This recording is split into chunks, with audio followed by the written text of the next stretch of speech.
Dalam rangka Hari Kesehatan Nasional yang ke-56, pada hari ini 12 November, mari kita bersama melakukan tepuk tangan selama 56 detik pada jam 12 siang untuk apresiasi kita kepada para pejuang pencegahan COVID, yaitu mereka para tenaga kesehatan dan masyarakat yang melaksanakan protokol kesehatan.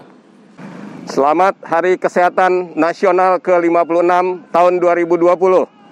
Untuk mengenang jasa-jasa para pahlawan pejuang kesehatan melawan COVID, mari kita bertepuk tangan selama 56 detik. Mulai.